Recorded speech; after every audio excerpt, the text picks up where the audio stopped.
Welcome to Made in Ely, where we talk to local businesses about what they're doing and how they're doing it. Recorded here at Ely Work Collective. Today's guest is Alex White from WeThreeClub. How are you doing? Hi, all good.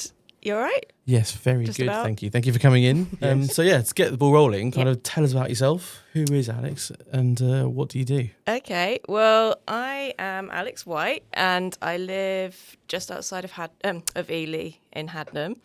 And for over 15 years now, I have worked for myself running a business called We3Club with my husband, Chris. That is still a thing.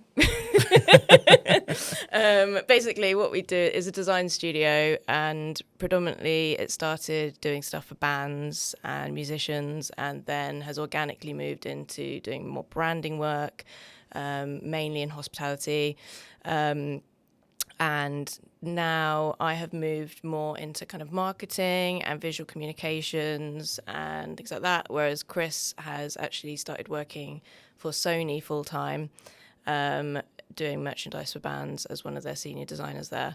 So We3Club is still bubbling kind of under the surface as our main company that will always be there, that we kind of built up. Kind of lying a little bit dormant at the moment. We still work on big projects that come along that we've kind of always worked with. For instance, Record Store Day. We do it each year, 2000 Trees Festival and bits and bobs like that. So, Cool. So, going back in time, yes. 15 years, how did you and Chris kind of cross paths and then create We3Club? So, my background initially was that I was very keen on obviously art, creativity. I actually went to London College of Fashion and did makeup for TV and film as a degree. But whilst I was there, I've always been really passionate about music and going to gigs. And part of that, then I would put on gigs in and around Cambridge, at like the Portland Arms and the Labour Club, CB2, all over the place in Cambridge. When you're putting on gigs need posters. So I got really heavily into gig poster design, then realised, there's a whole load of total nerds out there that are really into gig poster design. One of them is Christopher White. We got talking via MySpace.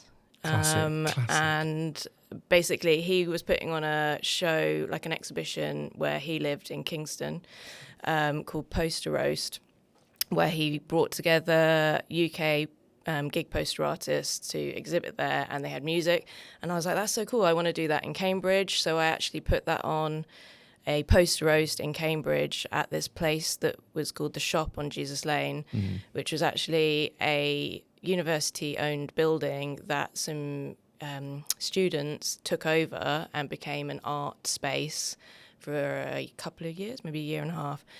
It was very cool, and I kind of wish there was stuff still happening like that in Cambridge. But obviously, it's so expensive to ever find anywhere like that in Cambridge. But definitely these days. But it was awesome. So I put on this exhibition of gig poster artists, invited all the gig poster artists up to kind of, hang out. And Chris was one of them, and so I met him. The rest is history, really. We then got together, and he was working for a merchandise company at the time, and I was just working freelance, and then we just merged and decided to start up our own design company, and we called it We3Club. And so that's the kind of the history initially of awesome. that. And did you know kind of early on in life, like when you finished at London College of Fashion stuff, that you wanted to go and do it in a freelance or on your own kind of thing? Like you didn't want to go to work for like a big house somewhere, like a big agency or something? Well, I suppose I was coming from quite a kind of punk DIY background where essentially it was like, well, I just do this. I could just do this, it's fine. And things like Photoshop and stuff were quite new relatively, and it was all very much like just learning as you go along. And I've always just done that. I've just kind of, just gone for it and worked on it and seen how it goes. I've always illustrated and drawn, and it was just mixing the two together and kind of doing that for bands.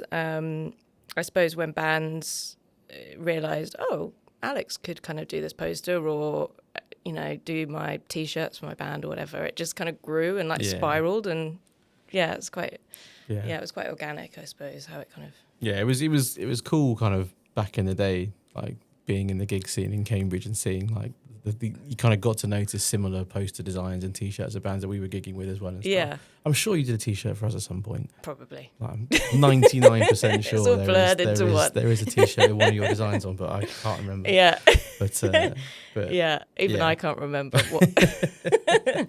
But yeah, I felt like it was amazing. I right place, right time, I suppose. Like I was really lucky to have that opportunity and to be at that time going up, like kind of growing up with loads of people that were in the musical industry that have now gone on to being like really successful, or they're now like working with bands, they're managing bands, so we've all kind of grown up together, which has been really lovely. And I've had opportunities due to us all kind of knowing each other for years and years and years, which has been really great. Yeah, and it felt like a really good time then as well, like a really good kind of time in Cambridge's like music like scene. Yeah. Because it doesn't seem to be what it was back then, but you think like there were just gigs all the time in Cambridge. I know. Like 15, 20 years ago. It's just not, I mean... There were so many venues and so many places to go, like every weekend there were gigs. That was just how it was. It's interesting because I was actually talking to a friend of ours, James Parrish, the other day, who runs a PR company in Cambridge, and he's like a massive music nerd as well,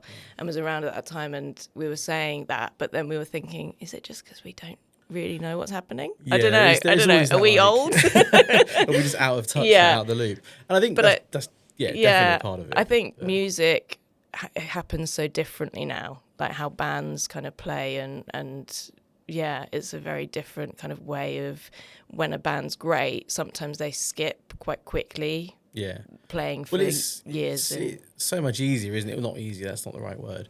But like you said, with social media and the internet being what it is now, when you think like when we were doing our shows back in 2002. 2000, beep that out. Yeah, exactly. It was demo CDs to venues, dropping off things, being like, can we please come and play at yours? Yeah. Having a MySpace page and then hoping people went along, and that was it. You didn't have social media to like constantly churn out material and stuff. Yeah. And everything had to be like really planned in advance. Yeah. So it was totally different. I mean, I can fact the ska punk scene isn't what it used to be. Yeah. Especially not in Cambridge, but never mind. And with the kind of going a little bit off piste here. Yeah. Just why not? With the whole gig poster thing, obviously that was a really big thing. Was that kind of advertising back in the day? Yeah. Like you got people did flyering, all those kind of things. Yeah. Which we don't see now. Yeah. Do you think there's been a massive shift in the world in that respect? Like everything now is just done online. Yeah. I mean, it's a shame. I think there's still a lot of people keeping it cool and trying to do some cool stuff. But, I mean, obviously with the birth of AI and all that kind of stuff, it's pretty depressing. I think gig posters... We'll touch on that later. In a bit. Gig posters have had a massive resurgence, like, over the last 10 years. It's been building and building because with the digital music being so massive, it's like records. I was going to say, do you think it's come back with the whole resurgence of cassette CDs and records? Like people want something to take from a gig of a generation. Like now want to have that physical thing again. We used to approach bands saying, "Look, we really want to do a gig poster for this show, or whatever. Would you be up for it?" Or what, and they would not understand what the hell we were talking about. Like screen printed gig poster, especially in the UK. America, it was massive, but it really wasn't known over here when we first started doing it. So it's crazy to think back to those days where we were having to explain what it was, and that we'd do a small run, and it would be limited edition, and it wouldn't be something that would ever be made again. There'd be 100 of them, and then that's it. It's not something you then keep churning out. If it does well, it's like it's like limited edition. That's it. It's But then from looking like through your web store and then obviously your book, like you've done that for some like massive bands and like multiples for massive bands. It's not like a one-off, like, can we do this for you? Yeah, here you go, here's your one shot. Like, you've got like multiple designs for huge international bands. Like, how does that feel? It's pretty nuts. I think, sometimes you have to sit back and be like, what the hell? Like, if I told myself, 25 years ago that I would have done stuff for all these bands, it was pretty nuts. I was discussing this last night with Chris and talking about people we've done stuff for. So, like, some of the big kind of names we've done, like Florence and the Machine, Metallica, Royal Blood was quite an interesting one. That's quite an interesting story. Because we were asked to Rock and Sign, it's a festival there. They had a thing where they were asking gig poster artists to do, like, they were going to have an exhibition and create a poster for different bands that would take up this exhibition. So bands that were playing the festival. Yeah. And we were given a list of bands we could choose from. So there was about maybe 8 artists, and we got to choose a band from this list. And Royal Blood at the time, this was about 2014, 2015, they'd released one single and weren't really well known at all. Yeah. And Chris, because he's a massive nerd, had heard it and had this kind of feeling that, okay, these guys are pretty good. So he was like, I'd like to do one for them, even though they're really small on the bill. Yeah. So we did this poster, went to Rock and Sign. It was really amazing. We had our first daughter. She was like 2 at the time, and it was quite exciting because we got to leave her and run off to Paris for a few days. But so we watched Royal Blood, and no one had really seen them, heard of them. There was such a buzz. It was crazy. Yeah. Like, all these kind of, musical people were like, oh my God, they're going to be the next big thing. And it was really interesting. And off the back of literally that, we then did a tour poster for them for the next 5 years or something. Did so much merch for them. One of the posters we designed had this like logo, this tiger's head on it, which is now their logo, which people have had like tattooed on them. That's crazy, isn't it? And you think that was just created in the end of our garden in Ely, and now it's like everywhere. That's insane, it's absolutely mental. Yeah. That's definitely one of the most bizarre things that are kind of blown up. But yeah, like, and gallows are another massive one. That's kind of, for me, that's how everything kind of started, because I did the gallows artwork for their first album. And that was the first time I kind of thought, okay, this could be something people pay me for. Yeah. Because initially I was like, this is fun. Yeah. Cool. Yeah. Get your name out there, and yeah. just it's cool seeing your stuff like in print, isn't it? And things, I suppose. But yeah. But when Warner were like, oh yeah, they've signed and we're gonna pay you money, I was like, okay, cool. That's something. So that's been amazing, because we've had such a great relationship with Gallows for years now, and Chris was doing stuff for them before I even knew Chris as well, so we both kind of knew them individually. Yeah. And then we went on to do all Frank Carter's stuff for everything he's ever done, really. And so that's been a really lovely history of kind of doing stuff with them. Lots of stories of different. Yeah, it's amazing. I was be here all day talking about bands you work with and just getting really, really jealous. And also, like, reminding myself how old some of those albums are now. But anyway, I know, yeah. Let's not talk about that. So, moving forward, like, what made you kind of consider the change over into the hospitality world and start doing kind of the more branding and marketing things? Because obviously, obviously we have we did work together, didn't we, over at North Stowe Tap and Social and a few other bits, and it's what kind of made you go from doing posters for massive international bands to helping Cambridgeshire businesses do their branding and marketing? Well, this is it's quite interesting, the transition. I mean, it all kind of merges into one, but one of the first jobs we had, which was around 2016, I think, we were approached by this guy called George Craig. And he's been in various bands over the years, and he'd seen our artwork through bands and music and blah, blah, blah. He was starting up a bar called Jimmy's. So we were approached by George Craig, who knew our work through different music and musicians and bands. And he was starting up a bar called Jimmy's with his brother Jimmy, who was in the bands with him. And they wanted it to be really raw rock and roll vibes, this bar in Manchester. And they loved that they didn't want to approach a branding agency. They were like, we want you because you do stuff for bands, and we just want you to create our logo. We want you to do interiors. So it was amazing, like such a great opportunity. We did all of the interiors. We were wheat pasting like stuff on the walls. We did massive murals. We did like their like glasses, their uniforms, their beer, branding, like everything basically. And it was like great, an amazing opportunity. So they started with this one bar in Manchester, and then they opened another one in Liverpool, which again was awesome. And we had a lot of fun because we did this massive neon wall, which was like insanely huge, which I basically illustrated every neon. Wow. And it was just filled the whole back of the wall. And you could see it had like windows all around, so you could, just glowed basically if you were kind of passing it. It was very cool. It's not there anymore, unfortunately, which is such a shame, but it was a very cool space. And so, that was our first, dive into that kind of world. And then randomly, I got approached by Lauren Hodge, who lives in Ely. She was working for the Waterman pub in Cambridge, and they wanted posters for the walls in there because they were opening up the pub.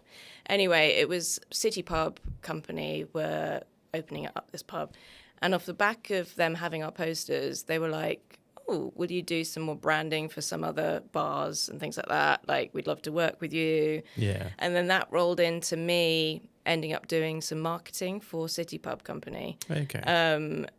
Because I was like, it kind of all ties together. I think all the things I've done, like putting on events, promoting, creating posters, then branding, it's all marketing in some kind of way. Yeah, exactly. And so actually that's what I just love kind of doing. Yeah. And so it's now really nice to have moved into that kind of next phase.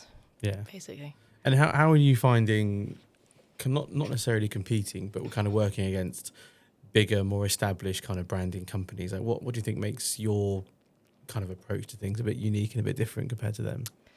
Oh gosh. That is quite a hard one. Coming in with a hard one. I think because now I'm working on my own really, and running this company, which is like a kind of the visual communications and everything like that. It's more that I suppose I have an understanding of a lot of different aspects that go into a brand and selling yourself as a company and what you might need. So I can do all the design work, I can do websites, I can kind of do content creation, social media, like basically anything to help support that brand, I'm kind of able to do. Yeah. I've also built up a massive wealth of contacts, I suppose, over the years, locally and further afield, that is quite handy to kind of tap into and stuff like that. So I suppose experience and maybe, I don't know, everything I keep thinking is really cheesy to say. But I guess it's coming from a different industry, I suppose. It probably gives it kind of a fresh set of eyes on things too. Yeah. Like when you've got particular types of agencies that do particular kind of work, it starts to get a bit samey. Yeah. And you can kind of tell who's done what work for who and then who's using the same company because it starts to look the same. Yeah. And I guess from coming from a completely different, well, not completely, but a relatively different industry, you've given it like a different edge that wasn't really around before then. Yeah. It's a bit kind of more raw, I guess. And creative. Yeah, I suppose so. Yeah. Yeah. So I love it. With regards to kind of for other businesses, what does good branding actually mean? Like to you when you've given a brief or someone said, we need help with our branding, what would you consider is a good branding approach? Yeah, I mean, it's looking at everything as a whole. I think it's really important that from the outset you're understanding your brand, who you're wanting to talk to, your tone of voice, and what you're trying to get out there. It's quite hard to kind of do that. I mean, some people do it really well, like off their own back, and that's fine. But I think it is really great to bounce stuff around off of somebody that might have more of an understanding of that kind of creative edge that could elevate your brand, you know, and really make it shine amongst, because it is really hard to kind of stand out. Like, there's a lot of people out there doing a lot of amazing things, and sometimes those people are doing amazing things and their brand just isn't right. And they're not from that background, are they? They're good at what they do, but then they fall short because they haven't got the and image it's such that a they shame. deserve. Yeah, it's like, oh God, it kills me. I can't handle it. I'm like, oh no. So yeah, I want to just save all those people. And with that in mind, what do you think the biggest mistake that businesses make when they're like, let's say they're trying to do it on their own, and they're doing their branding? What are kind of the common mistakes that you see that you often either get called in to fix, or that you just notice and think, God, if I had 10 minutes, I'd go and help them I just sort that out?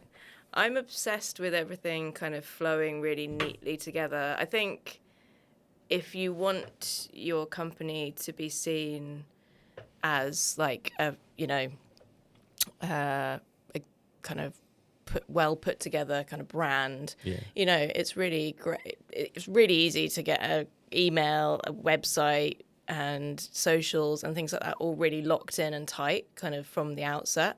It's just quite important to kind of have those things now, as much as it's like, you know, a shame that you have to kind of rely on all of that. But I just think that, I think it's really important to consider all of those elements and how your logo and brand will sit amongst it. It doesn't have to be crazy complex in any way. It just needs to be, like, considered. I think, I'm just trying to think as I go along, but one thing that I cannot handle is people thinking of a logo. If you have a logo that's too detailed, then it's going to be really hard to like resize that or have that really small if you're thinking about social media or things like that. Obviously, there's things like that. You need to make sure it can be like really bold and simple for these different places, that it can look good in black and white just as well as it does in color, that you've got a horizontal and a vertical kind of version of that logo so it can adapt to different things like that maybe people just don't. They're like, sweet, we've got a logo. I think you see kind of overcomplicate things. They think too much into it, and then like you said, it doesn't. It looks great in one design, but then it doesn't look good in others, and they kind of shot themselves in the foot, because once you've got a logo, that's quite a commitment. For quite a long time. Like, you can't really rebrand every 6 months. It can be something quite that's difficult. Flexible and bold and simple is kind of all that's needed. And you know, it can be really simple, but it's just little things that sometimes it's useful to kind of get it. You might not have thought about it, and a lot of the time, you know, I'm working with people that they're amazing chefs, they're producing incredible things, and they don't care really about that's not their priority, is it? They appreciate it, but they're like, please just do this thing. And I'm like, because they've created this amazing product. It's a shame for it not to have, you know, that great brand around it. So I think it's really important to do. And just kind of digging further into what some might consider a big issue at the moment, are those people that don't necessarily see the need to have those kind of branding exercises done. They don't really see the need to use the service of someone like yourself or another agency and things, and they go down the what's the word for it? But they go down the AI route now. And how have you found, both personally and I think industry wide, this is going, like, with people that are kind of now thinking, well, I can do it myself. Why? Because it's so easy to produce stuff through AI now. Like, more you finding more people are like, well, we can save the money. We don't need to spend it. We can. This is great. I think there is a place for AI, but I think that it's very obvious when people do it, and it's a real shame. And it just shows that you haven't really considered it fully. I kind of feel like it's more noticeable than people realise, and hopefully people will go back to kind of actually using graphic designers and illustrators and things like that again. It's hard because I understand when you're a small business, you might not have the money to spend on getting people to spend, time on your logo and things like that. I do get that. So it's a big complex web. Yeah. I think illustration would be my biggest bugbear in terms of things that are AI. Yeah. Because I think that's really, really sad. And I just feel that's painful. Well, it's taking away the kind of the wonderfulness and uniqueness of illustration in the first place. Like everyone has a different style. The whole point is you have different illustrators do different things. Yeah. And for everyone to go, well, yeah, but the internet can do it. Yeah. 30 seconds for free. Painful. Yeah. And I think, obviously Canva has been really handy. And there's definitely a place for that. I find that useful as a tool for when I pass over my brand stuff to companies who can't use Photoshop or Adobe Suite to set everything up in templates and things for them. That can be really useful. But I think on the flip side, sometimes you will be like, oh God, there's the same thing that somebody's used on a Canva poster numerous times. Yeah, it all changing looks the a bit same. of text So one company might have done something, and you're like, oh, it's the same thing. So it's pretty tricky. Yeah, we touched on it briefly with the previous recording with Matthew Makes Munch about the AI menu issue and posters for a lot of kind of food places. Yeah, and I think it's you're right when you say small businesses don't have budget for expensive graphic designers. That's a fact. And I totally get that. Because also the people running those businesses don't have time. We have it here, and I'm sure you do as well. You're not an accountant, you're not HR, but you have to do all those things as well as the one thing you actually really want to just do, and that's why you started your business. So anything you can do to streamline those other things, so you can then focus all your energy on the bit that made you want to do this in the first place is great. And I don't have a problem with that. I think that's understandable.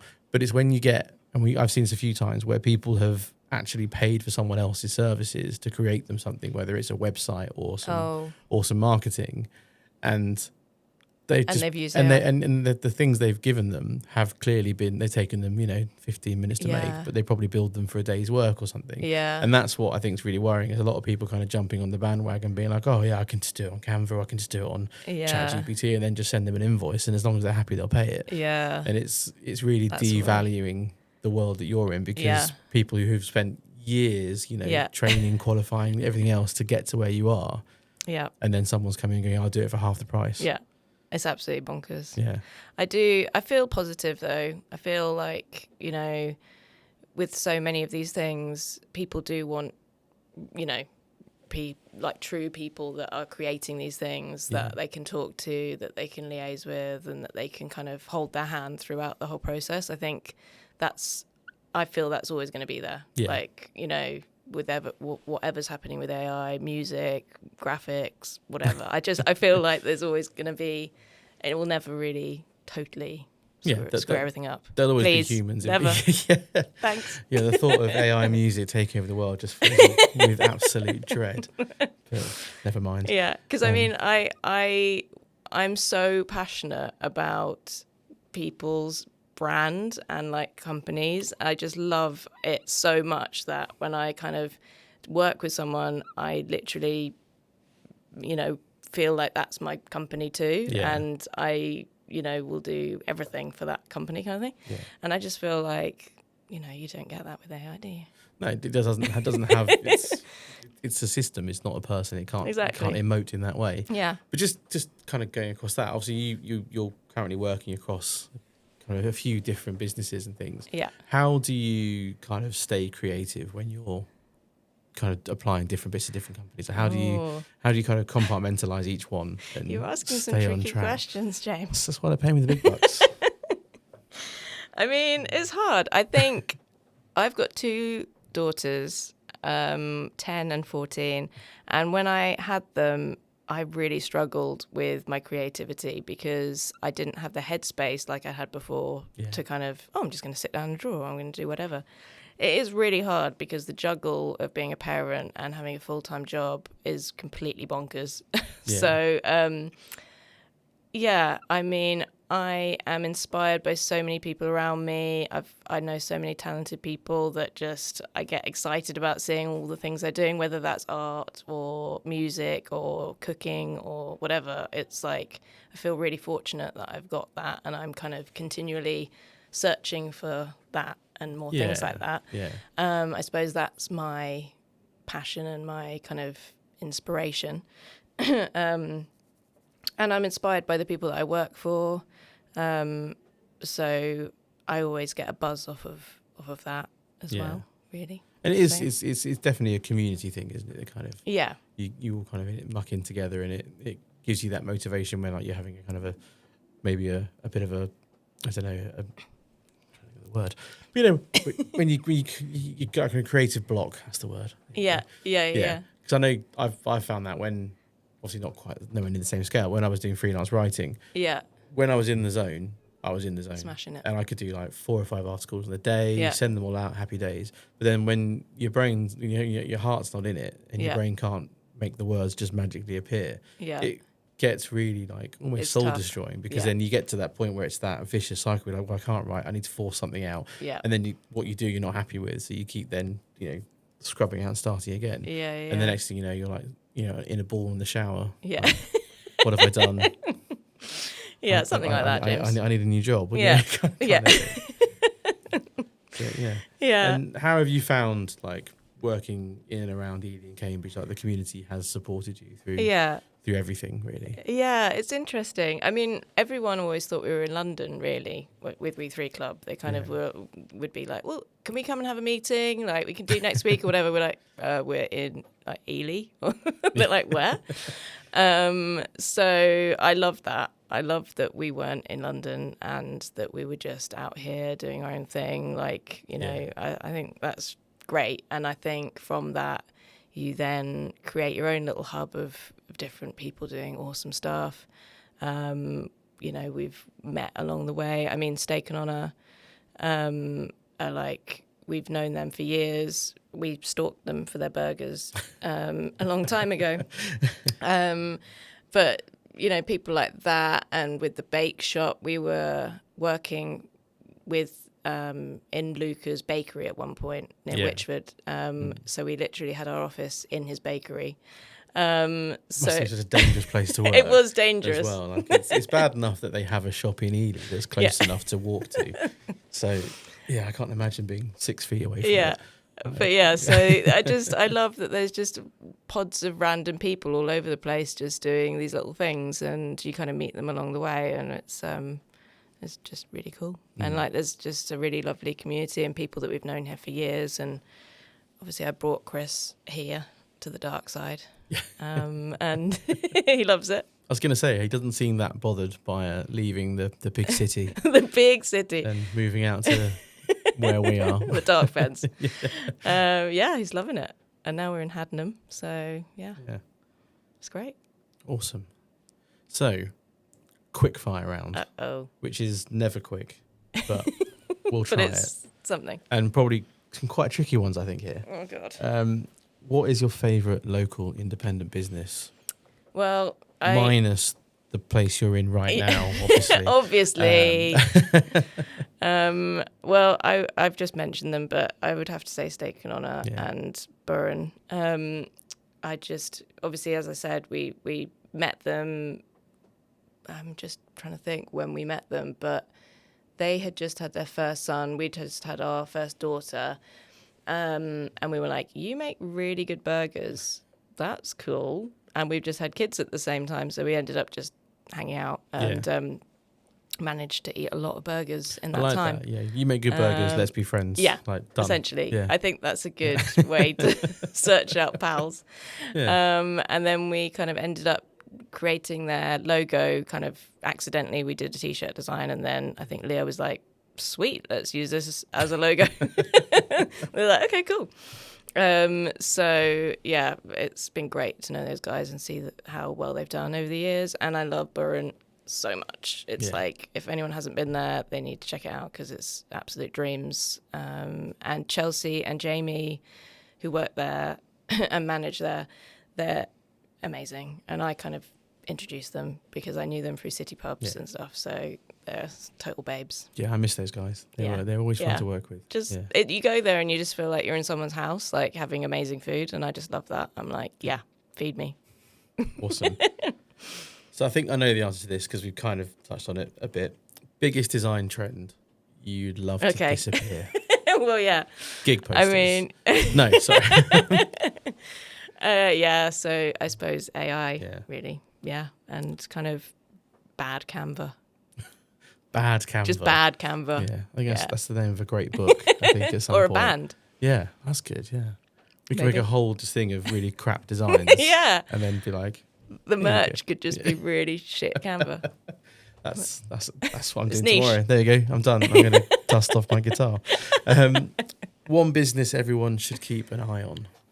Well, I was thinking about this, and I'm going to say Willow Grange Farm, who I'm working with at the moment, because I have recently started working with them, and they're all lovely peeps, and Clara is a total babe, and there's lots of exciting things happening there, and I'm really pumped for what the future holds, and the fact that it is close to Ely is again really great. So I definitely would do a shout out. Yeah, it's something Ely's needed, I think, for a very long time, and there's been other attempts at similar businesses, but they just haven't quite got it right. Yeah, and I think they're doing really cool stuff. It's such over a there. nice space. Yeah, and lots of exciting things to come. Yeah. So yeah, when I lived in Wilburton and they were just getting set up, we were there. But basically, this whole business was planned in that cafe. I love we were there that. like 3 times a week, laptops out, let's get the numbers done and all this kind of stuff. And we still, as you know, you saw me at the weekend, we still go back. And that's why obviously we're hosting our small business summer party there in September. Whoop, whoop. But yeah, I think... You could do the... I think... Wow. Where's... We had to get that in. We did, yeah. It's essential. I might have to make it a thing moving forward. It has to be in every single future episode. But yeah, no, I mean, Clara's great. The team there's great. And like, we're really excited to do some stuff with her. We always wanted to do something there. So that's going to be really fun too. But, I love it. I love working with like a really lovely community kind of feeling company. Kind of when I set up North Stowe Tap and Social, it was all about the community aspect for me. I love that so much. That's a massive core to everything that I do and work with. It's really important. Yeah, and I know we haven't really touched on that, but that was a huge project for the area as well. Yeah. And like, it's still doing really well, and it's still doing what it said it would do, and the community still actually love that place. So that's great as well. Yeah, that was really fun for me to kind of get my teeth stuck into, and you know, to choosing the toilet tiles and the grout colour. I love all of that. So it was really exciting to kind of do that. Awesome. Yeah. So, one book, podcast, or creator that's inspired you recently? Oh, God. Did I write anything in my notes? Oh, God. I can't remember what I said. Oh, did I say anything? Oh, no. I left it blank, James. Left it blank. What's inspired me? What's your favourite podcast at the moment? Oh, God. I listen to quite a few different ones. I love Off Menu. I went to the live recording of that Nice. at Royal Albert Hall, I want to say. London, somewhere in London. Yep. Big city. And yeah, but I'm listening to the Lena Dunham. Well, I'm reading her book actually. I've got the audio book downloaded, but I keep mentioning this book all the time. But I just loved Girls, the TV series, and so I'm listening to her book at the moment. Actually, I'm reading it. Oh, I could listen to it. That's why I was. Anyway, yeah. God. And fine, I'll let you off now. If you weren't doing what you're doing now, work-wise, not sat here in front of me, what do you think you'd be doing instead? Okay. Well, I get so excited about the possibilities of like endless jobs. I feel like my kids are like, you're crazy, because I'll watch a film, for instance, and I'll be like, there was someone that made that, and there was someone that they had to get to do that made that thing, or someone did those lights, and because I'm just fascinated that there's jobs for every aspect of everything. I don't know. It's like I find it really everything interesting. you can see has been made by a job. It's crazy. Yeah, there's some crazy jobs out there. There is are. what I'm saying. But interior design is always going to be something that I feel like I would have loved to have done a bit more of. I was actually very close to getting through onto a TV program at interior design for BBC. Nice. They came to my house and interviewed me, like do a test kind of thing. I was down to like the last few people. That's awesome. And I didn't get on, but so that would have been comedy. That is essentially. very cool though. So. But I love, interiors and stuff. And that's why I love it when I can work with a company that is like starting like with Northstowe. Yeah. Because I can have a real say of how the I was going to brand say, reflects. when you've got that control from the start, you're not coming into something that's already there and going, well, how can we fix it? It's like, right, blank canvas. Yeah. Yeah. And how the brand moves through the space and is reflected in the space. I think that is sometimes not thought about as much either. So again, it all kind of ties together. So that would probably be cool. Yeah, be it. So what's next for you? Yep. What's on the horizon, and also WeThreeClub? I know it said it's lying relatively dormant, but I feel there are things happening. There's things bubbling away. Yeah. There's always things bubbling away. So yeah, I'm just trying to think. So for me, I'm just happy, kind of bumbling along. I've got lots of lovely clients that I'm working for at the moment, and just I love how organic it is. I'll get someone coming. I need this website and I want to tweak this kind of branding, or I want some content for this. And I recently did a bunch of content for Wood Street Coffee, which has been really great. They're total babes, actually. And so there's lots of fun things kind of happening regularly. Awesome. WeThreeClub, again, we're about to start Record Store Day. It starts quite early, getting it ready for the next year. And we just did, which is quite cool, which actually you might appreciate, Dunlop, the guitar company. Yeah. They are working with Jimi Hendrix Foundation, and we just designed a bunch of guitar straps. That's awesome. For Jimi Hendrix Foundation. That's amazing. Which is pretty cool. That's so cool. Yeah, Chris was like, this is blowing my mind. Yeah. That is so cool. So I can't wait to see them made and put out there. So that's an exclusive. So that's going to be really cool. So yeah, there's always lots of crazy things happening. We've got, I didn't really bring this up earlier, but we do a bunch of stuff with festivals, predominantly Green Man Festival every year. So every year, so off the back of the gig poster situation, we started the UK Poster Association, which is a kind of umbrella to support UK gig poster artists, and we've made a little family of nerds that every year we go to Green Man Festival, and we have a stall there that showcases 4 different artists' kind of gig posters that we've done, and then we ask various bands that are playing the festival if we can do a commemorative poster showcasing that they've played this festival. So we've done those. I mean, this year we're doing Wilco.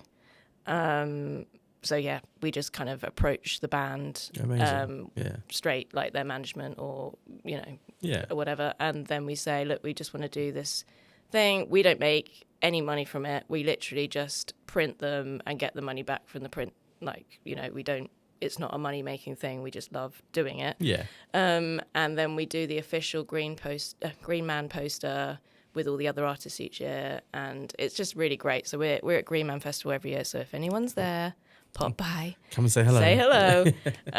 My kids have been going since they were like 2, so they're pretty much primed, ready to run the stall. Nice. The problem is people that come to the stall want to talk to the nerds about gig posters, because there's a lot of there's a lot of Poster intense nerds. chats. Yeah. that go on, and like if you get a 14-year-old girl, you're like, this is not what I'm not their capable bag. of. No. I wanted some really solid nerding. Good. But yeah, so I can't really remember how I got to this point. Talking what you asked Things me, that but are coming up. okay. But yeah, Yeah. that's coming up. That's coming up.